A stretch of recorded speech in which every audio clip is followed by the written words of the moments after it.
Hi అండి అందరికీ welcome back to the story time. So మన స్టోరీలో ఇవాళ ఉన్న క్యారెక్టర్స్ మన జీవితంలోకి చాలా చాలా దగ్గరగా కనపడుతూ ఉంటారు. ఒక షాప్ అతను ఇంకా టైం అయింది బంద్ చేద్దామని అనుకుంటూ ఉన్నాడు. 10 గంటలకు బంద్ చేసేది ఉంటే 9:58 అయిందన్నమాట. ఇంకా 2 నిమిషాలే ఉంది షాప్ బంద్ చేయడానికి. అంతలో ఒక చిన్న అబ్బాయి పరిగెట్టుకొని వచ్చాడు. అతను చూస్తే మొత్తం వర్షంలో తడిచిపోయి ఉన్నాడు అండ్ కంగారుగా ఉన్నాడు. అతని కన్ను చూస్తే దెబ్బ తాకినట్టుగా ఉందన్నమాట. అప్పుడే ఎవరో కొట్టినట్టుగా కూడా అతనికి అనిపించింది. సో ఆ కంగారులో ఏం కావాలి అని షాప్ అతను అడిగాడు. అడిగితే నాకు ఒక తాళం కావాలి అని అన్నాడు. సరే ఏ తాళం అని షాప్ బంద్ చేయాలి అని అనుకున్న అతను కూడా ఎందుకో ఒక మారు ఆగుదామని చెప్పి వెళ్ళి ఆ సెక్షన్లోకి వెళ్ళి అక్కడ తాళాలన్నీ చూపించి ఒక గట్టి తాళం చూపించి ఇది 30 రూపాయలు, ఇది 300 రూపాయలు అని చెప్పేసి ఆ అబ్బాయికి చెప్పాడనమాట. అంటే అతను అన్నాడు నా దగ్గర 100 రూపాయలే ఉంది అని. అంటే ఇగో ఈ తాళం అయితే తీసుకో, ఇవాళ ఆఫర్లో ఉందని చెప్పేసి ఆ మంచి తాళాన్నే అతను అందించాడనమాట. సో నీకు అది చేయడానికి వస్తుందా, తాళం వేయడానికి వస్తుందా అని ఇతను అడిగితే, షాప్ అతను అడిగితే నాకు రాదు అన్నాడు.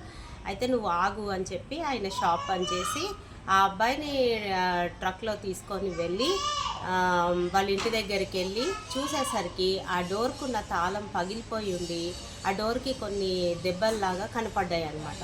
సో ఈ షాప్ అతను వెళ్ళి ఆ తాళం, పాత తాళం తీసేసి కొత్త తాళం ఫిక్స్ చేసేసి ఆ అబ్బాయిని లోపలికి పంపించి సరే నేను వెళ్తాను మరి నువ్వు ఉండు లోపల అని చెప్పి అన్నాడు. సో ఇంకా కిందికి వెళ్ళాడనమాట. కిందికి వెళ్ళేసరికి ఆ అబ్బాయి మళ్ళీ అతని వెనకాల వచ్చి కనపడ్డాడు. ఆయనని పంపించేస్తున్నప్పుడు ఆ కళ్ళలో ఎందుకో చాలా కృతజ్ఞత కనపడింది అనమాట. సరే అని చెప్పేసి ఇంకా ఆయన ఇంటికి వెళ్ళిపోయాడు. ఈ అబ్బాయి కూడా ఇంట్లో ఉండిపోయాడు. మళ్ళీ ఒక 4 రోజుల తర్వాత అదే షాపుకి వాళ్ళ అమ్మ, ఆ అబ్బాయి వాళ్ళ అమ్మ వచ్చిందనమాట. ఈ షాప్ అతను ఎక్కడున్నాడని వెతుక్కుంటూ వచ్చింది. వచ్చేసరికి అతను అక్కడ వర్క్ చేసుకుంటూ ఉన్నాడు. ఆవిడ వచ్చి అతని దగ్గరికి చాలా థ్యాంక్ఫుల్గా ఫీల్ అయ్యి ఒక కవర్ అందజేసిందనమాట. మీరు చేసిన సహాయానికి నేను అసలు కృతజ్ఞత ఎక్స్ప్రెస్ చేయలేను, కానీ మీరు 300 తాళం ఇచ్చారు కదా, మా అబ్బాయి దగ్గర 100 రూపాయలే ఉంది, నేను కొంచెం ఎక్కువ డబ్బు ఇచ్చి ఇందులో ఇస్తున్నాను, మీరు తీసేసుకోండి అని చెప్పారు.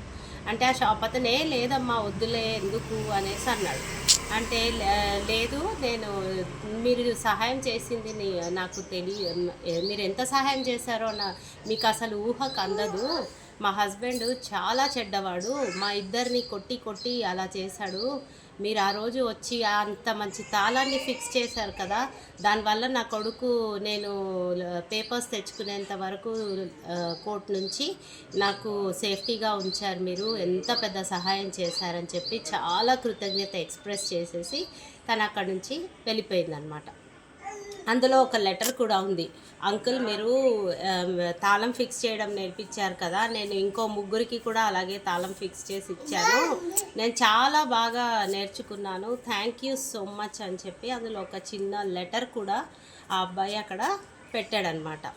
సో మానవత్వం బతికి ఉంటే ఎప్పటికైనా అది రిటర్న్ వస్తుంది అనేది మనకు ఈ స్టోరీ ద్వారా తెలుస్తుంది. చిన్నది పెద్దది అనకుండా కంపల్సరీగా ఏ రకంగా సహాయం చేయగలిగితే ఆ రకంగా మనం చేసుకుంటూనే ఉండాలి. Thank you so much and have a great day.